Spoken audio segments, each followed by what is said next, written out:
સમાચાર ગીર સોમનાથથી મળી રહ્યા છે જે કમોસમી વરસાદે વધારી છે ખેડૂતોની ચિંતા। હજુ ખેડૂતોના ખેતરોમાં માવઠાના પાણી સુકાયા નથી। પુષ્કળ પાણી ભરાતા શિયાળુ પાકની વાવણી પણ અટકી પડી છે। સામાન્ય રીતે દેવ દિવાળી પર વાવણી થઈ જતી હોય છે। ઘઉં, અડદ, મગ સહિતના શિયાળુ પાકની વાવણી થાય છે, જો કે ખેતરોમાં સતત ભેજ રહેતા હજુ સુધી વાવણી થઈ શકી નથી। શિયાળુ પાકની વાવણીમાં મોડું થતા સિઝન પર અસર પડશે।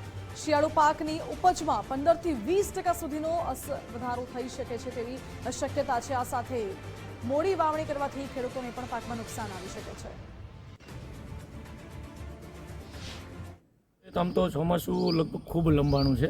4 મહિનાનું રેગ્યુલર ચોમાસું હોય એના બદલે લગભગ મે મહિનાથી શરૂ કરી અને ઓક્ટોબરના એન્ડ સુધી જે વરસાદ પડ્યો એટલે લગભગ 6 મહિનાનું ચોમાસું છે। હવે એની જો આમ કાયદેસરની વાત કરીએ તો દિવાળી પછી તરત જ શિયાળુ ઋતુના પાકોનું વાવેતર શરૂ થઈ જતું હોય, પરંતુ અત્યારે 15 નવેમ્બરનો આજુબાજુનો સમય થવા છતાં પણ હજી ઘણી જગ્યાએ મગફળી કાઢવાનું શરૂ છે, ખેતરો તૈયાર કરવાના શરૂ છે।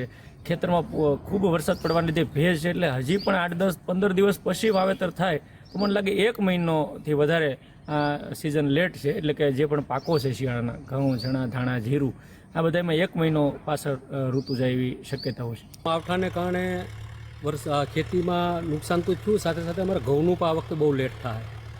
ઘઉં દેવ દિવાળી આવે ત્યાં અમારે પાળાઢક ઘઉં થઈ જતા દર વર્ષે।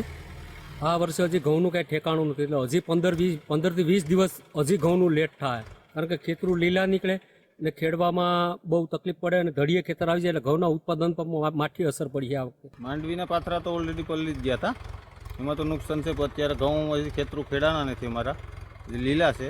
એના હિસાબે હજી એકવાર હાંકીને 5-10 દિવસ રહેવા દેવું, પછી પાછું બીજી વાર હાલશે। અત્યારે અમારા ઘઉં પાળાઢક થઈ ગયા હોય, એની જગ્યાએ હજી અમારે 15 દિવસ પછી વાવેતર થાય, એટલે ઘઉંને માઠી અસર આ વખતે ઉતારામાં પડવાની છે। ઘઉં દર વર્ષ કરતાં આ વખતે 20 થી 25 દિવસ લેટ જશે।